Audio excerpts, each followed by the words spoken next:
opportunity. Vastly more powerful 5G networks are now being built across the country. They will make your phone faster, but is it safe? That's next.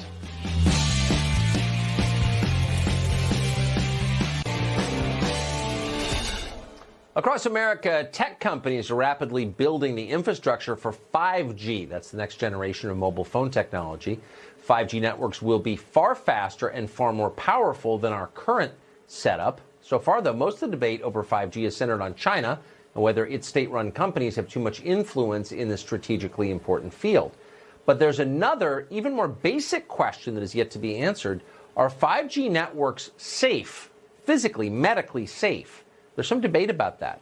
Dr. Mark Siegel is a Fox News medical contributor, and he joins us tonight for an answer. Doctor, are 5G networks safe? Do we know the answer to that? Tucker, as far as we know, yes, but we don't know the long-term risks. Coming to a street lamp near you, right? 300,000 of them are going to sprout up in the United States. And preliminary studies from National Toxicology Program looking at 2G and 3G look like it can possibly cause heart tumors and brain tumors in rats, not people, mind you, rats, but change cells in the brain and cause ringing in the ears. So we don't know the long-term health risks, and I'm not willing to take that off the table, especially since 5G is closer to you because it's faster and it's higher definition, but it doesn't travel as far. So I need to see longer-term studies on this. But before those studies are available, we're building the infrastructure and doing it anyway? Typically, yes. But I also want to point out, as you said at the beginning, there's a trade war going on here between the Russians and the Chinese and us. The Russian TV is trying to scare us. So I don't want to come out and say I think there are definite health risks. And not only that, I want to tell you, medically, this is a huge home run because 5G has very high definition, which means we're probably going to be able to operate robotically. That's right, robotically from other places in the world, finally.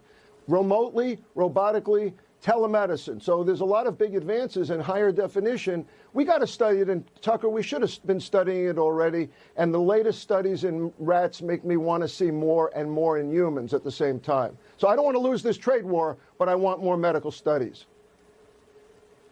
So the concern would be the radiation coming from the antennas on street poles, or would it be from our phone, or where would the risk be if there is a risk? So that's a great question, and I think in this case we're going to be talking more about the transmitters, because remember, the phones, we already have that problem. I don't think the increased radiation from 5G is in the phone itself is what bothers me, because actually 5G it doesn't penetrate as much as 3G and 2G, but the towers are going to be much closer to you, and they're going to be transmitting all day and night. So I want them studied. That hasn't been studied, and there's going to be a lot of them sprouting up. That's where the risk is. And I'm not talking about cancer necessarily. I'm talking about preliminary changes to cells in the brain.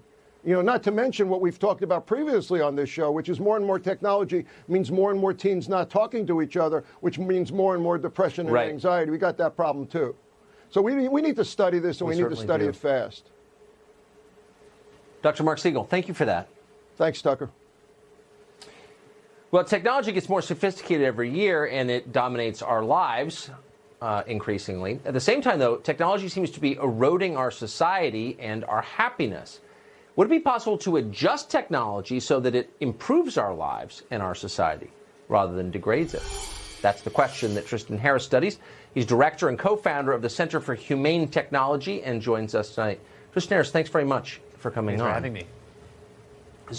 So what would it mean to take control of technology to make it improve our lives rather than not destroy downgrade our lives? And ruin our society? So the problem that we're trying to name is that we don't have a name for this connected system of effects. So shortening of attention spans, addiction, polarization, outragification of politics, call-out culture, teen isolation, mental health. These are all connected issues because there's only so much human attention out there, right? It takes 9 months to grow new human attention. And so it's this finite race for a finite resource, and the companies sort of have to get more and more aggressive to get that attention out. So that means short, simple phrases work better than long, complicated, nuanced things. It means that short words of moral outrage, for every word of moral outrage you add to a tweet, it increases your retweet rates by 17%. So if you say it's abominable, it's a disgrace, you get more and more attention, but it's filling up more and more of the channel, so our whole society feels like it's going crazy all at once. And this is happening with Facebook, with YouTube, with teen mental health. It's not enough to just get people's attention. We have to get the tech industry has to get people addicted to getting attention from other people. So this is what's created influencer culture. So now you have teenage girls who have to have more followers and likes, and you have to have the beautification filters. 55% of plastic surgeons said last year in a survey that they saw at least one patient who was a teen girl who wanted to look like their Snapchat beautification filter to get plastic surgery.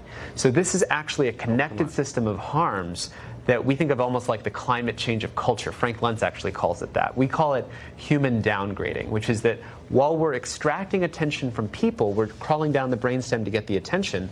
To upgrade the machines, it's downgrading people, downgrading attention spans, downgrading civility, downgrading decency. And there's a better way to do it, and that's why we are trying to catalyze this transition.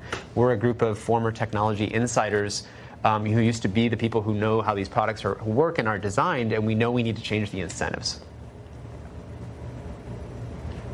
Why are you one of such a small group of people even imagining a world where we could have control of technology and not the other way around? Why are the rest of us so passive in the face of what we all recognize is happening?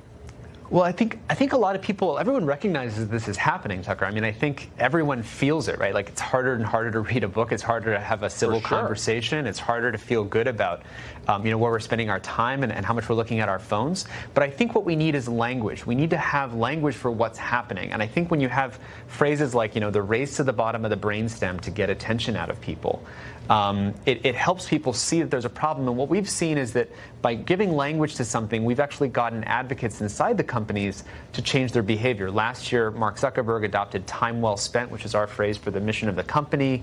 Apple and Google launched the screen time management features. But these are tiny little baby steps in what really needs to happen.